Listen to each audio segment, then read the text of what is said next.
I have the wrong graphic up. Whoops. There we go. Hey. Here we go. Hello! And I'm backwards for some reason. It happens. What is going on? Hey, it's Wednesday, and you know what that means. It's time for I'm clearly messed up here. That's okay. It's all good. Let's see here. I almost had a Joel Gertner intro prepared for this, but I set it aside because it wasn't quite right just yet. Well.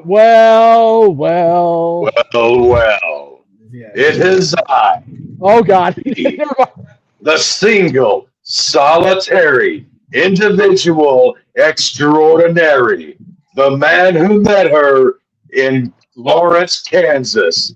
But then I took, and then I lost, Yeah, we're working on it. That's okay. yeah. Meanwhile, I'm road tripping to a very un-Gertner-like place. So, that's just how it goes today. So, I was gonna say you look like you're like driving past a retirement community or something. But yeah, you kind of look like you. Look, okay. Hand to God. Just Hand to God. blue hairs. No. Here. Maybe I bet you were something before electricity. No. Okay, so the name of the place to my right, as I'm going down the sidewalk, is Sherwood Village, a private community. That's right. Throwing it out there. Can I call them or can I call them? Please don't call them. Listen, I'm down bad. You can take it and shove it straight up your hindquarters. Myles Garrett is gone, and even with him, you weren't winning shit. Oh my goodness. Oh, okay. So to be fair, I can't see the comments because I'm driving, but I'm sure it's Mansfield. Yeah, so let's get into the topic. I know it's not the title topic of the show, but let's talk about the fact that the Cleveland Browns, who made it a big point to sign Myles Garrett to an extension, and Myles Garrett was like, oh, yeah, I want to stay here. I want to win a championship. He breaks the sack record. His team goes 5-12 in the same season. And right after that, he wants out to go to L.A. Yep. So if a frog had wings, he wouldn't bump his ass in Toledo. That's fucking right, dude. And look, I'm not a Rams fan by design. I am a Cowboys person. I own it, good and bad. Fan, but I own it, good or bad. But goddamn it, I live in LA and we fucked Josh over again, so I really don't care at the end of the day. Whatever, fuck it. I love Josh, you, Josh, but yeah. Yeah, Josh, I'd add you to the chat, but I don't want to see you have an aneurysm on air. So yeah, no, that's not good for most business. Yeah, so medical videos maybe, but not for this. Yeah. Well, if Matty was here, maybe, but I mean, Mansfield's 4'10" with a 10-foot. Well, never mind. With a 10-foot Matty meter, yeah, we know. It's okay. Yeah. We'll call it you know what? Calling it the Matty meter just seems wrong and yet right at the same time. So we'll run with that. It's a mat stick. Okay, yeah, that's better. Listen, if there's one thing I'm good with, it's wordplay. Josh wants to vent. I don't know what else. Like the only one allowed to do this is Mansfield. Come on, dude. Your team was 5-12 with the greatest pass rusher since Lawrence Taylor. You really think you were going to sniff 500 with him? Yeah, you got Jared Verse. You can develop him. He's a great talent. You got some picks. Just you're Cleveland. You're Cleveland. Yeah. Here's the thing, Cap. Like, Josh has known this, especially being a fan of this show, that there is no love lost for the Cleveland Browns on this show. Not on this show. No. I seem to recall January 2021. It was okay. Are you going to be like a Browns fan and bring up the only playoff win the team has had since coming back to the league in '99? Is that what it's going to be? I watched the game. You were 11-0 and lost to a team that didn't even have their fucking head coach. Yeah, seriously. Well, guess what? That guy is gone now. So at least he has that. Hey, we hate the Browns so bad on this show that we even pick on the Ravens because they're Browns adjacent. Well, I mean, they're the original Browns. The Ravens were the Browns. Then they became the Ravens. Then the Browns resurrected from the, trappings of the outhouse, and now there's just this. I was going to say the Browns respawn like Mr. Hanky. Can I say I love every time on Twitter or Instagram or wherever I'm watching when they bring up the clip of the game from when Cleveland returned to the league in '99 and then got stomped by over 40 points to the Pittsburgh Steelers. Wasn't that Drew Carey who? Yeah, that was Drew Carey. Whoever made a Cleveland Browns joke, you can now officially shut up and soak in your sitcom. And then, like, the end of the video is just Drew kind of sulking, be like, "Oh, crap." Yes, as Drew Carey's does. So that's okay. Like his 2001 Royal Rumble appearance was less embarrassing than that. The fact that he's the WWE Hall of Famer and some people aren't still sticks in my shit. I'm not gonna lie. I liked the Drew Carey show. It was okay. The Drew Carey show was okay. It was like Cleveland. It was just okay. Like you went there, you had a burger, maybe you caught an STD, and then you got the hell out of town. Well, so the Drew Carey show was fine until it did what all sitcoms do and jumped that shark. And when it jumped the shark, it jumped across the Atlantic Ocean in the process. That fucker went sideways. Yeah. So I'm glad to have a fellow old guy who understands the phrase "jump the shark." Oh yeah, did it, and then everyone else followed suit. I'm older than you.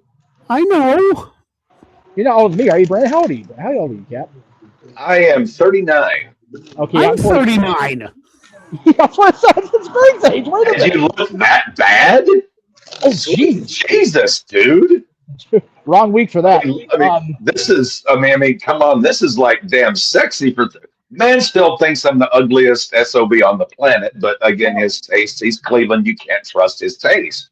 Yeah. Come on, Greg. We got to solidify the 39. I mean, we're about to hit the big one. We got to, solidarity, brother. Well, listen. Next time I get laid, I'll look way better.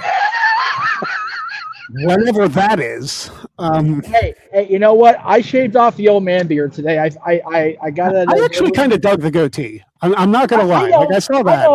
I know. Like I had everybody telling me that it suited me, and then I woke up today. I had therapy, which is always good. And I had that yesterday. Yeah, and after the session, I was getting ready for work, and I'm like, it feels right to just lop it off today. So I did. And I think I look younger. I took a selfie. I haven't posted it yet because I'm trying to drive and not be illegal. This is bad enough being on the sidewalk doing this. But yeah, it's also hotter than balls again here in SoCal. So I figured let's face it. Number one, Mansfield, I'll get to you later. Jenna, if you had like some sort of like red kind of hair, you'd kind of look like 1997, 98 Paul Bearer. Like you kind of. So this is not the first time I've had the Percy comparison, so I'm not offended by it. No. I don't know if you're aware of my friendship with Percy the last year of his life, so that always makes me. I would love to hear. I love William Moody, Percy Pringle, Paul Bearer, call him what you will. Yeah, he was maybe my favorite manager that came out of the Florida territory. Like he started in Florida. He did Mid-South. He did Dallas, what was left of Dallas when he got there. And it's Undertaker in his first match. But then, Dallas folded. He got Vince McMahon's number from Rick Rude. And he's a real mortician.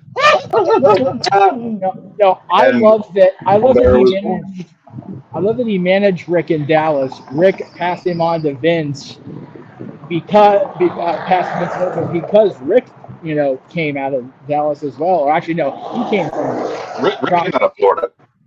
Well, right. Well, Minnesota. When Rude joined the WWF, he was working for Crockett, and he told Manny Fernandez, yeah, bye, I'm out of here. Which I don't blame him. But nice corner job, by the way. Thank you, sir. Getting used to it. So yeah, I was very fortunate. Percy was working for the NWA territory here, managing the man who is now LA Knight, and Sean Ricker. And I saw a clip. I would love to hear that story, Jeff. Please after the show. I want to hear. Let me. There's not really a story with that, but the story is just Percy. Just anything about Percy. I love the guy. Well, the main story I always tell about Percy is the only picture I ever got with him. Actually, with him, I got pictures of him from that last year. But the first TV taping they did after the Kings won their first Stanley Cup, which was June of 2012. I had a worse beard than I did today. I had a full playoff beard. It was quite atrocious. And went to the tapings, but I was late to the tapings. My son and his mom arrived on time. I was coming from home and I was late. I found out during the course of the tapings when Percy came out with Sean Ricker, he was still carrying a version of the urn that he would carry to the ring with the Undertaker or whoever. And he actually stopped at ringside where my son was sitting and handed the urn to my son. And there was a moment that the NWA photographers caught where cool. He and my son were both holding the urn at the same time, and I thought, oh man, I didn't know this at the time, so all I heard was that his mom, dude, Percy handed the urn. I'm going, what? I'm flipping my shit. So after the show, I was in the green room and we were talking, and Percy walked up, and Dylan and I stopped for a pose with him before he grabbed his wheelie suitcase and walked off. So this is June of 2012. He passes in March of 13, and I'm just crestfallen. I just lost my grandmother not too long before that, so it was about a rough month. He had lost so much weight, and he had gotten himself in good shape, but I guess just. So and I honestly think he was dying of a broken heart over the many years after he lost Diana. Just my personal opinion. He adored her so much, but anyway. So I'm thinking to myself, damn, I wish I could have got one more picture or something. And then they post a montage of photos from his various events, and scrolling across the screen is the picture of him leaning down and handing my, at the time, 4-year-old son the urn. And I texted the promoter, Dave Marquez. I'm like, please send me that picture. Oh my God, please send me that picture. So every year on his birthday, every year on the anniversary of his passing, which is only a few days apart, I post those pictures. That collage, when I took, I'm totally taking over Greg's show, and I do it every week, and I'm sorry, Greg. When I took my dad to meet The Undertaker, WrestleMania was out here 3 years ago. I paid the money for the meet and greet and the photo and everything because I wanted to have my dad do that. That was his favorite. And I told Dad, have the collage queued up. Okay, whatever. So we walk up. Mark and Percy were like this. I mean, yeah, exactly. He was Taker's manager, not just kayfabe, but he was his manager on the road. Yes, for a long time. So when we got to the Undertaker, my dad pulled out the phone. Taker literally stopped the line, looked down and went, whoa. And then we talked for about 2-3 minutes and go. Yeah. And I figured this is 10 years after we lost him, so 2023. And he just, God dang, I miss him. We took the picture. It was great. I had an urn that I bought. I bought an urn that was the exact model of the one they used in 2013 when he passed. And anyway, long story. But yeah, sorry about that, Greg. You're fine. Percy was great. And this is why you and I should talk more. Like I know. Start doing the communique. Well, it's a matter of when I'm not where I'm at. I don't know if you can see where I'm at this point. I'm already on the ground, but just I'm working, or I'm doing these shows with you guys and with No DQ if I'm available on a Tuesday, which I was not yesterday, which is why it didn't happen. But I'm glad to be here. I'm glad to revel in the Browns' continued suffering from their own stupidity. And I'm happy to dump on WWE for their apparent obsession with 50-50 booking. So all is well. They love that 50-50. Oh man. Oh my God. Let's not only Have this guy end the greatest winning streak in the history of professional wrestling. Fuck you, Bill Goldberg. Let's have this guy who doesn't need another streak ender. Let's have him beat Oba because, I mean, who's going to remember Oba in 10 years? They're going to remember Brock. It's like, for the love of Christ, please walk up with a gun, put a 38 between my eyes. If I have to continue to, I am so sick of Brock fucking Lesnar being anywhere near the wrestling business. Go home. Go to Saskatchewan. Yeah. Bang sable, hunt elk, carve your ribeyes. Just stay away from pro wrestling. I don't understand what the need is. Like, why would you do the fake retirement thing at WrestleMania if you know you're coming back weeks later? Like not I even smell Heyman. I smell Heyman, the bad side of Heyman. The part of Heyman I don't like. I said this on Twitter, and like it drives me nuts that like I don't get much of any interaction on Twitter because I believe I still have a point with this. Paul Heyman has overstayed his welcome in WWE. Ooh, okay. I don't. A week ago, I would have said you were full of shit, Greg. A week ago, I would have said you were full of shit. But as I just said, this reeks of Heyman doing his thing and getting in, you know, Levesque's ear. See, I don't know if that is. This reeks of advocate Heyman rather than manager Booker Heyman. What I think is terrible about Paul Heyman right now is like all this stuff with Brock. Like Brock has nothing to prove. He's been in WWE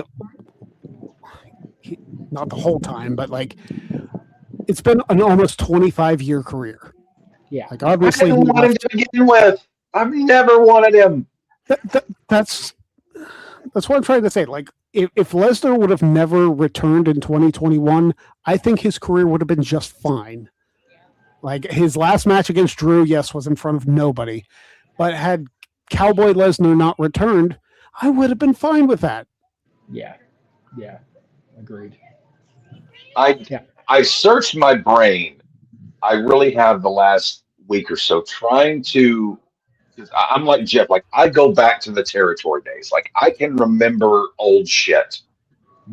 I cannot really remember the last time a guy who was way over the hill drew no legitimate love. Like he was just there because he was there.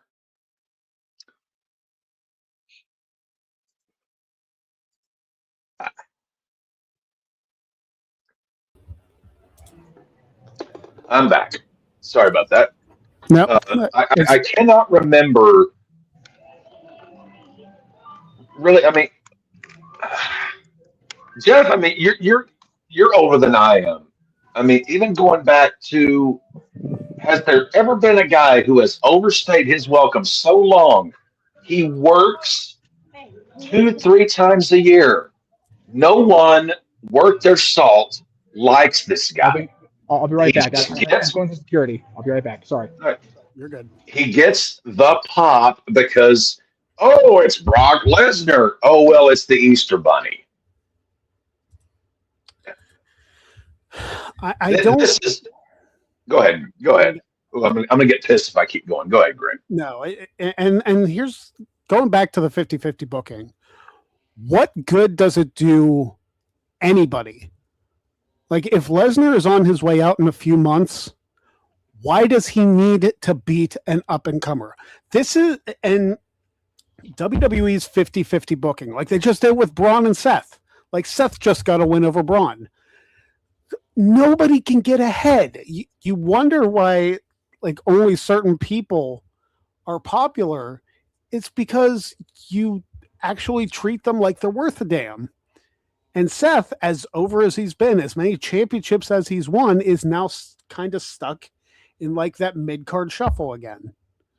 unless he wins King of the Ring, which is rumored. Like as long as the son of a bitch from Saskatchewan needs money, probably to pay lawyers for what he's dealing with on the other side of the Vince thing. We all know that's still being adjudicated. Yeah. To Mansfield's point, okay, yes, I would rather have Paulie Dangerously than Brother Love. But sweet Jesus, I mean, you are splitting a hair that's already been split and split before. That, oh my goodness. I think I was out on Brother Love, like Bruce Pritchard, years ago. He is the ultimate company man, Vince apologist. It wasn't even a WWE thing that put me out on him. It was actually when he was in TNA. So when Bruce Pritchard was doing stuff in TNA, the Hardys left the company to go. Mm-hmm. They went to Ring of Honor for that one night or a couple nights, and then went back to WWE. And then I don't know if it's a TNA thing. I don't know if it's a Bruce Pritchard thing, but he went onto TV and actively buried the Hardys because it was like, oh, you don't win titles in time and space. You win them in the ring. It was like the Broken Hardys were one of the most over gimmicks TNA has ever had in their history. And you're going to just bury them because they don't work there anymore? Like that bothered me, and it still bothers me because it's like, why are you actively burying something that was so over on your TV screen? And that you could just put other people over without having to bury anybody else. Let me do my Bruce Pritchard here. Well, we felt that while yes, what they were doing was over, it was getting fan attention. It was generating merchandise sales. It was getting ratings. Bottom line, Conrad, we didn't come up with that idea. Therefore, we had to shit on it because, and I know you're going to pull up some Meltzer, Wrestling Observer thing here. If we, and by we, I mean me, Vince, and Pat Patterson, did not sit in a hotel room and have a circle jerk and the jizz landed on the box of gimmicks for Broken Hardys, we cannot, for the sake of business, allow that to get over. Because if it does, then what does that say? That says we allowed something to get over that we didn't come up with. And that just hurts the company. And I'm all about making money for the company. That's about my best Bruce Pritchard. I mean, I would absolutely believe he would say something like that because mindset, like the mindset of it is perfect. You better get this, Greg. I wish Meacham was here. You remember Spinal Tap? This is Spinal Tap, the movie. You just said the movie. We've been over this. Oh, damn it, Meacham, where disregard previous transmission. Next time Meacham's on, go ahead. I apologize. I had a good one. Meacham just disappeared. Go ahead. Yeah, well, I apologize. That one's on me. I think he's going through like security and stuff, so he may or may not be back. We don't know because he's probably going to work. Regardless, yeah, Bruce having that mindset is very similar to the WWE mindset. Like look at Zack Ryder when he was doing Z True Long Island Story. He was getting over by himself. And yeah, they gave him the US title for a month. But I feel like, and maybe in some cases, they still have that feeling that we're not going to let this guy get over without the machine behind him. And I feel like that is such a cop-out. That is such an arrogant mindset to have that, hey, this person is getting popular, but we're not responsible for it. Who cares who's responsible for it? If you get people talking about your product, your company, your performers, whatever, and you're still making money off of it, who cares how they got over? Goddamn, pal, we can't let that guy get over. He didn't do it our way. We can't let that happen. We got to rein him in. Goddamn, pal. And yeah, Cardona is one of those. LA Knight may finally be getting a story just based on like recent interactions. I'm not like saying it's going to happen, but there's more of a reason for him to be on TV. So I don't know. It's very frustrating to me that if something is popular and like the people behind it aren't responsible for it, but they can capitalize on it. It's like, just capitalize on the popularity. Just strike while the iron's hot. It's okay to do that, because sometimes what you come up with isn't the best idea. So if something else works, take it and run with it.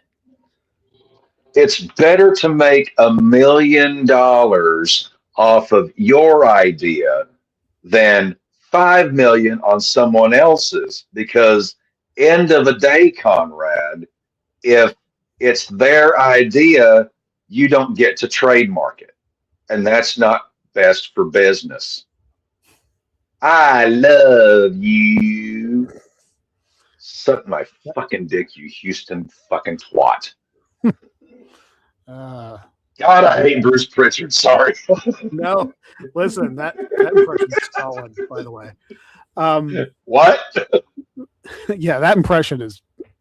Oh, well, I didn't even plan that. I was just riffing. I know, but like, if I close my eyes, I could see Bruce Pritchard saying that. So, yeah. Okay, well. So going back to the 50-50 booking,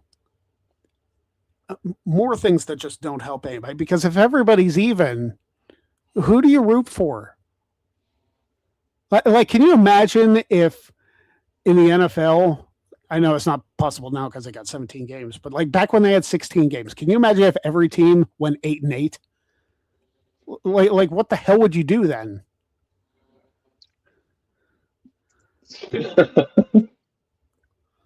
Well, here's what you do. I didn't need Bruce back for this. I'm asking you. You started this. You lit this. You lit this fuse. Somebody got a fire extinguisher. And sure, Josh. Oh, crying out well, we just got talking. Everybody is winning the same amount as they're losing, then nobody is ahead. No one has, oh, well, I won more wrestling matches. No, you didn't. You lost as many. So we are able to book you accordingly. They're all props, bro. See, I think just by doing that, I went over Bruce on that. I wasn't just doing it. I went over Bruce. Yeah. Dan, can you imagine if Monsoon and Heenan, I feel like I've brought this topic up before. Oh, if Monsoon and Heenan had their own podcast in this day and age. Oh, man. I would listen the shit out of that. Oh.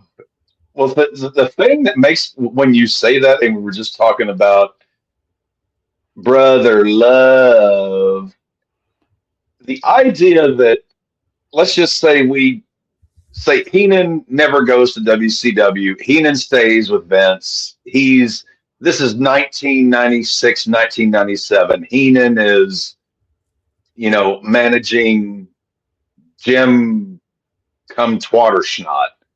And here comes Bruce Pritchard trying to produce Bobby Heenan. You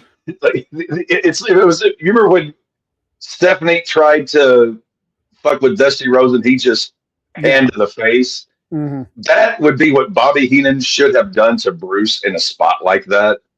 Oh, he totally would have. Anybody that there's maybe a handful of guys in the history of the business, you don't tell them what to say. Ric Flair, Steve Austin, Dusty Rhodes, Bobby Heenan. These guys can cut promos in their sleep better than you can 6 months at a typewriter. Yet still, well, we're a publicly traded company. Oh, for the love of Christ. See, now I'm just going to like print out a picture of Bruce Pritchard's face, get my darts, and just. I'm just trying to imagine what Bobby Heenan would have been like in the Attitude Era.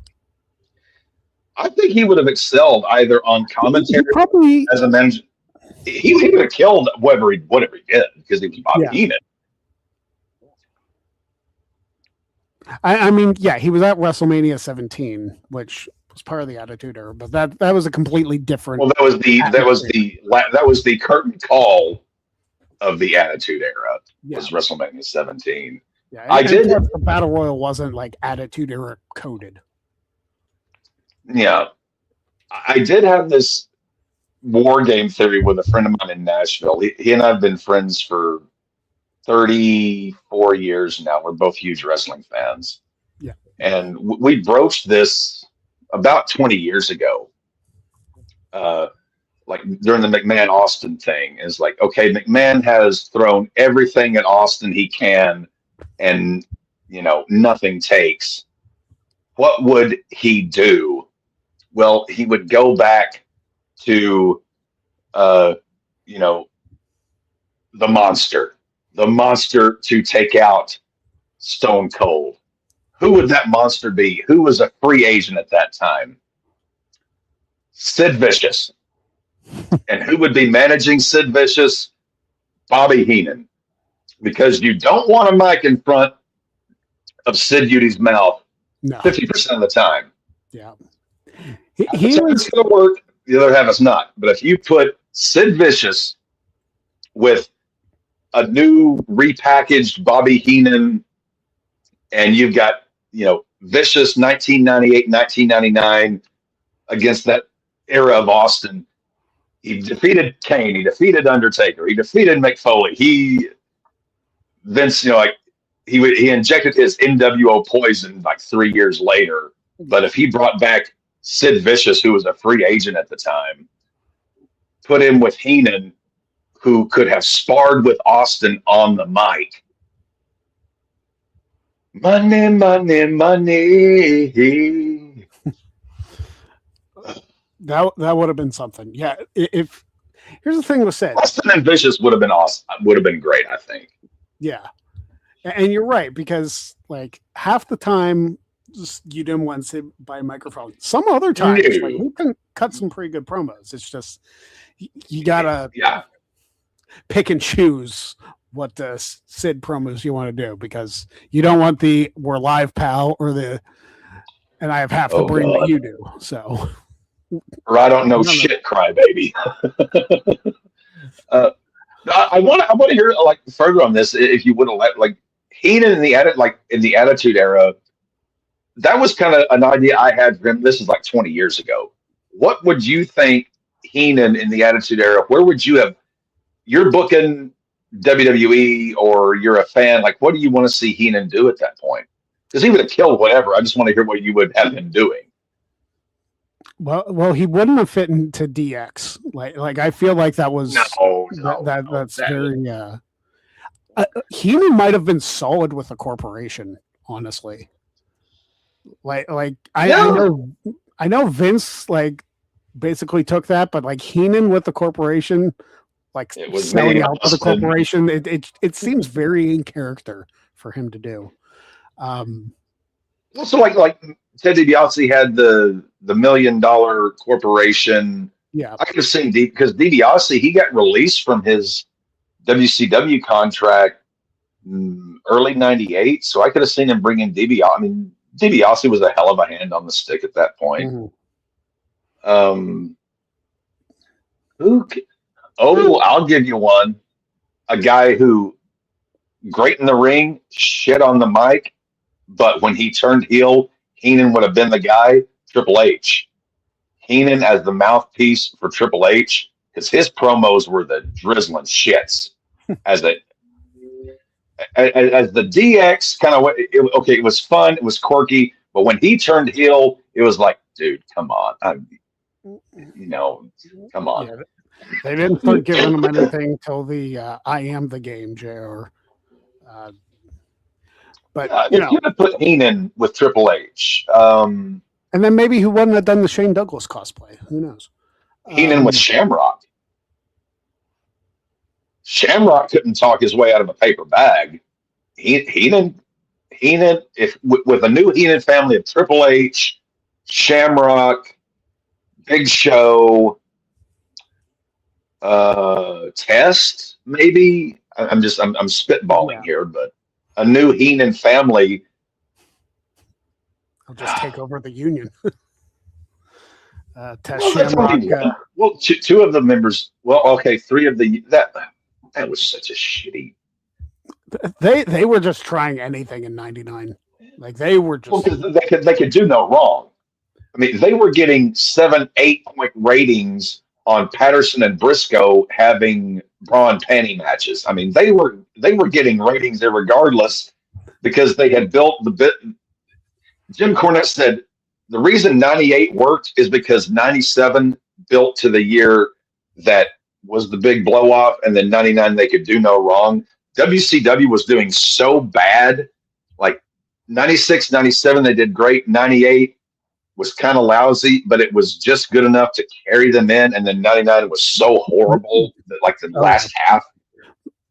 So, like the rebranding with the terrible ass logo and all that. Cat's ass. We talked about that last. We talked about last week how bad. Did we do like a Great Cherry brand, like a Great Cherry brand version of the cat's ass? Well, here's the thing: the middle initial is a C, so it could probably work.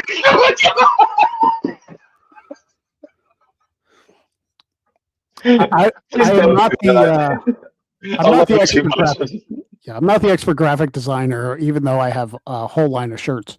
But by the way, GregCherryBrand.com if you're watching and want a cool looking shirt. Great Cherry cat's ass. I love you too much. Please, people, don't do that. Or if it makes $1 million, do it. Either. I don't even know if I want to attempt making that logo. Bruce Pritchard, cat's ass. What's next? Yeah, I'm with you, dude. Anything Bobby Heenan, you could have, to quote Jim Hurt, you could have dropped him out of a helicopter. You could have dropped Heenan out of anything. He would have found his spot, and he would have. Every manager, whenever how great of a manager is Cornette? How great of a manager is Heyman? How great is? They all say Heenan's one. Everyone else is just. Heenan would have found his water finds its level. Heenan would have found his way. It's just the rule. I wonder how much in the world of wrestling would have changed if Bret Hart would have stayed in WWE. Because you figure Bulldog. I think Bret Hart, Attitude Era heel. You could have run it back with Austin at some point because remember, Bret beat Austin twice. Austin never beat Bret. You could have ran that back at some point. Austin was champion, yeah. But you would have still had, we never got Bret versus Shamrock. We never got Bret versus Kane. We never got Bret. I think we got Bret versus Triple H on a Raw, but that was 2 weeks before the screw job. We never got. I'm trying to think. We never got. Did we get Bret and Foley at any point? There may have been a Bret Mankind match somewhere in '97, but none of it's. I know they were in the Rumble together. I think that might have been the most interaction they had. Well, '97, there was the Rumble, the Fatal 4-Way at February. Him and Austin, Then he hurt his knee, and then you had. And that was him and Austin Madden in your house again. No, didn't even have that, really. Did we? I could have sworn like they maybe this is like Mandela effect or something. I could have sworn they like didn't in your house. And it might have been the April one, because I remember the May in your house was Austin Taker. Yeah. Then you had Brett and Taker at SummerSlam. Great match. I mean, Brett and Taker always work great together. Canadian Vader, Brett and Patriots. Austin Brett.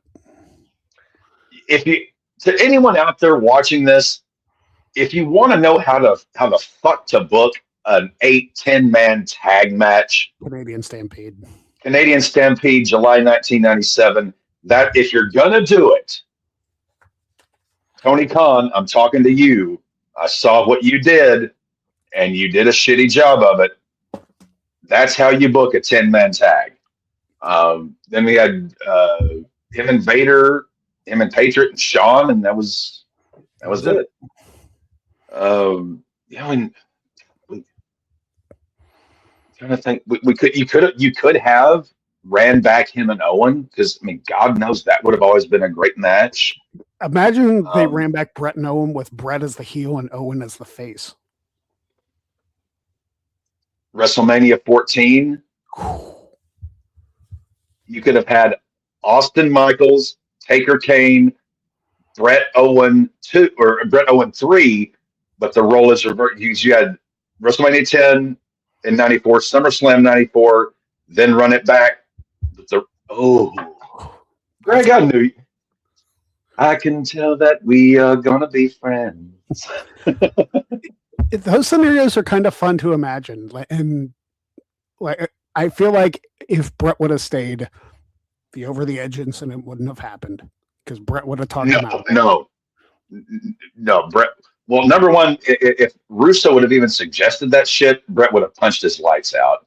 Number two, if he suggested it and Owen said it, Big Brother would have pulled Little Brother aside, and he would have been standing up in that catwalk.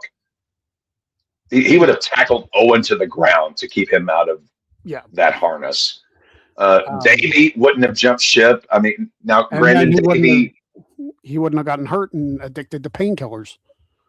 Well, I mean, because he took that bump on the trap door at Fall Brawl. I love British Bulldog. He was, I'm going to say, one of my favorites as a kid, but he was the guy I really liked. Had Bulldog stayed, you could have ran back Brett and... Who did Davey have his best matches with? Bret Hart. Who did Davey have his worst matches with? Everybody else. You could have ran back Brett and Davey at some point for something. Shawn... So Shawn, he took the time off after 14, kayfabe or just pissing in his britches. We can leave Shawn's injury in there, because long term, I think that benefited him.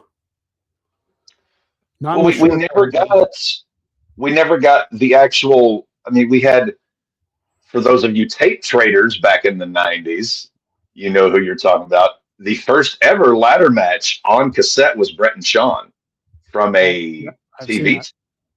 Yeah. Then we had 12. Then we had Montreal. So technically, we never. Well, I guess Shawn won both, but.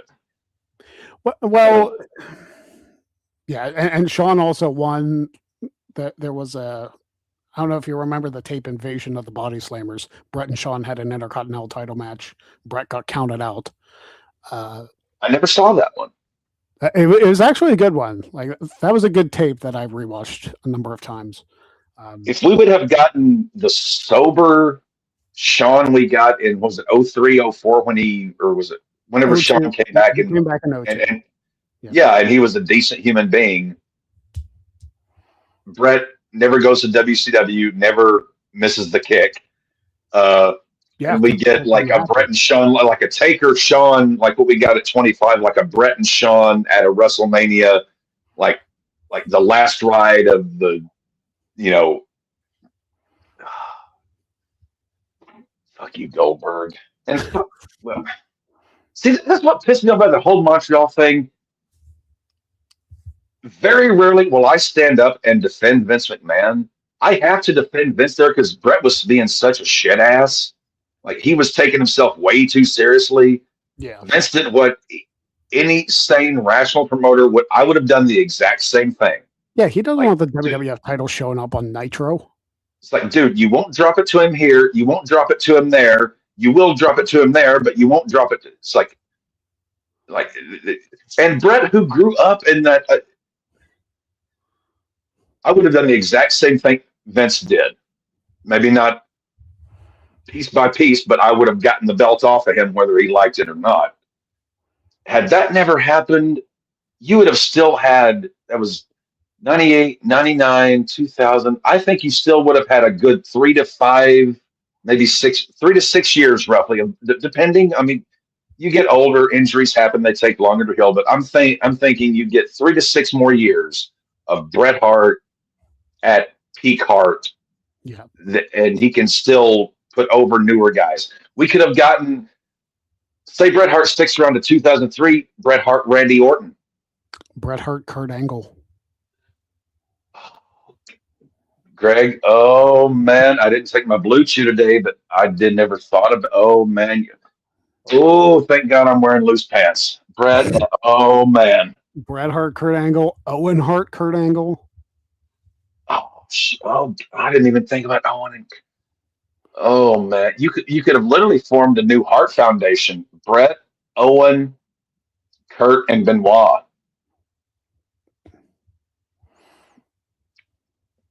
Obviously, things happened with Chris. Yeah, fuck him for doing what he did.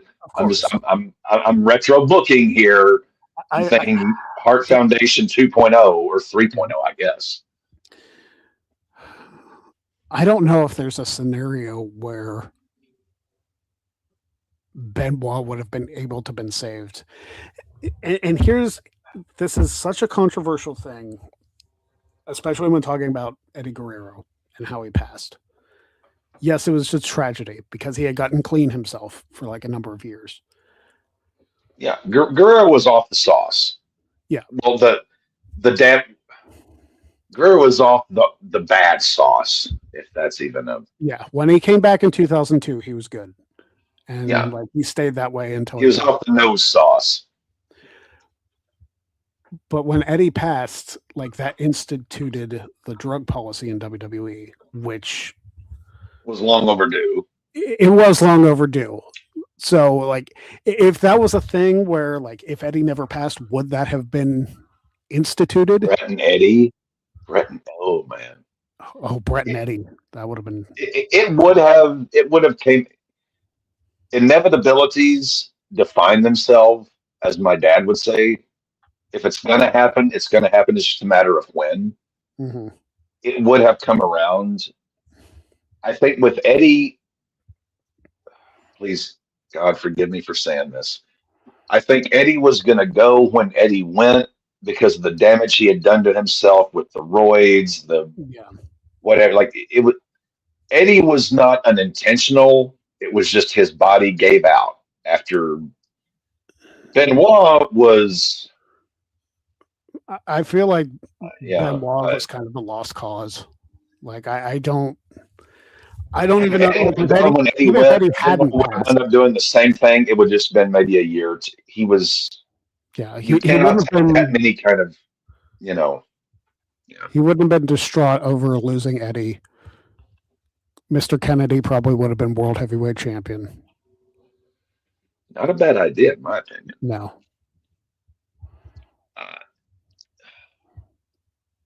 I grew up watching Benoit. I try to preserve in my brain the great memories he gave me in 95, 96, 97, 8, 9, on and on. Yeah. WrestleMania 20, which was one of the events that temporarily got me back into wrestling because I'd kind of been out for about a year. Yeah. And here we started the show shitbagging Heyman. I'm going to stand up for Heyman. We all know the Q&A that he said, Benoit, one of the top 5 performers he ever saw. but for what he did, fuck him. Yeah, like completely if understandable. It's like, if you're going to do something that horrible, just do it to yourself. Nancy and Daniel had no choice. Yeah, Chris did. And that's the thing. Like, it still would have been a tragedy if it had been just him, but he wouldn't have hurt anybody else directly, physically. You would have had one family demolished rather than two. Yeah. And if I remember correctly from a shoot interview, Kevin Sullivan, because he and Nancy had been married. I mean, if you know, right, he remained friends with Nancy's family up until when he died. And when that went down, you know, he was with, you know. Yeah, there was an internet rumor that, you know, like that all happened on Benoit and Nancy's like 10th wedding anniversary or something, or 10 years after. Sullivan, it's like, Sullivan made a pact with the devil to make it happen. Yeah, and Zephyrus sold their soul. No, John Bonham was just an alcoholic it was going to happen. Yeah. It's like certain conspiracy theories I can put my brain around if there's legit evidence, but when you start bringing just, you got to bring me more than just, you know, you're rambling. Yeah, like you got to bring me. Okay, I'm never gonna believe Lee Harvey Oswald acted alone. I'm never gonna believe that, you know, aliens don't exist.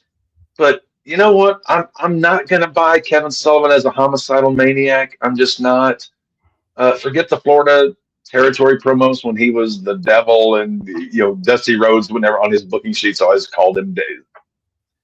Piss off. I think for like the initial, like first few months or so, I think I bought into that because I refused to believe anybody would. You were also 20 years younger. That's fair. So like, I was more naive. But you know, I'll tell you what. There's one thing about Benoit that still gets me like emotional. It's when he's talking about Eddie. Like, yeah. That's just so heartbreaking. If God forbid I was to lose one of my 2 or 3 best friends or my hubby, I would probably break down on camera like that. I would. Like it would. If I lost, you know, my big brother, if I lost Maddie, if I, you know, somebody that close to me, right, I would be in shambles. So I get that part of it. I try to remember the good times, and when it comes to the bad times, it's like, well, dude, up until a point I loved you, but then you cross. If you ever saw the Lonesome Dove, like when Jake Spoon kind of crosses the line, goes from being a next Texas Rangers to being a murderer and horse thief, it's like you crossed the line, Jake. Like you crossed the line and there's no coming back from, and it's like I can't praise you like I would have. I can retro book and think, oh man, this would have been so cool in this year and whatever, but as far as your everlasting memory, it's like you went from being a hundo to about a $50, and that's being generous. Yeah. You know, we didn't talk about, like, we talked about Myles Garrett going to the Rams. We did not talk about A.J. Brown going to the Patriots. Well, we all know Greg Cherry, lifelong Patriots fan. I mean, I'm sure you absolutely... Don't make me throw up on camera. No, I still say Jesse James caught that. He did. That was ultimate. That may have been... I watched the Montreal Screwjob live, and I watched that live. I think that may be one of the closest I've ever come to thinking in professional football. I watched a live Montreal. Yep. Dude, that place still. Like watching that when it happened. Oh my gosh, I was furious. But the fact that they still had timeouts, time on the clock, and then just Ooga booga, booga booga, ooga booga. They just threw a duck into the. It's like. Had they won that, they probably would have been the number 1 seed in the AFC, and then the disaster against the Jaguars wouldn't have happened. They were. Although the Jaguars probably should have the Patriots in the AFC. They weren't great that year, but they were pretty damn good. Yeah. They don't lose that game. I think they're at least it's them and the Patriots in the AFC title game. And it would have been in Pittsburgh. Yeah.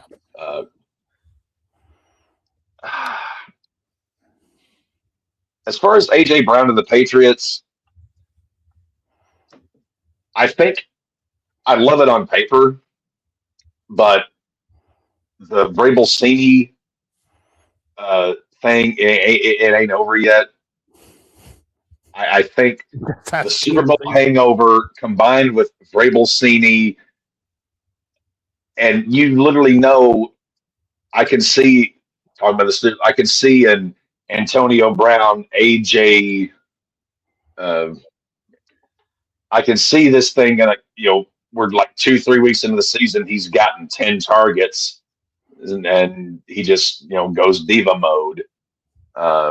I told my big brother, I was like, who I loved it. Like I said, I like AJ Brown to the Patriots. You know what I love?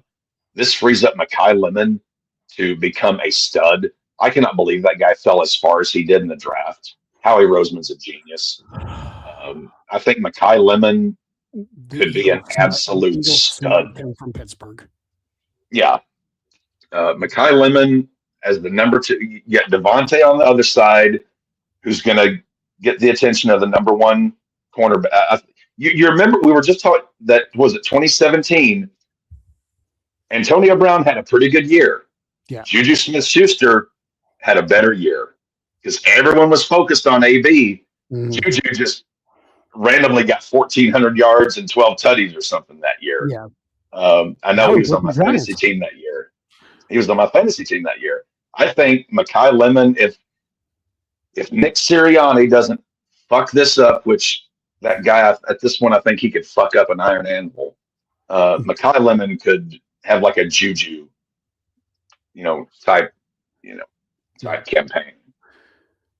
But we're still a couple months out from football season, and we'll get way more into it when it gets closer. But that's as I mentioned in the chat, we still have to give you your raw ball baptism. We still got to go through the Steelers because I have in my files over here on Raw Ball, we go through our teams every year and pick our wins, losses. We still got to do the Steelers with the cherry. We're going to do it. Don't worry. Okay. You got Ernest T. Bass. You got DK Calf the Met. You got Headset Lardass. I mean, you've got so many things going for you. Hopefully TJ Watt is vertical. Well, we just re-signed Nick Herbig, so that's something. But we'll see how that goes. But that is going to do it for us this week. Thank you very much to Cap and Jeff for when he was in this. I'm Greg Cherry. Jeff. It made for an entertaining first half of the show for sure. That's going to do it for the Greg Cherry Show. Thank you for watching. Go buy a shirt, gregcherrybrand.com. If you'd like to support the show, gregcherryshow.com. Thank you very much for watching. We'll see you next time. Don't be a jag. This has been the Greg Cherry Show. Cleveland.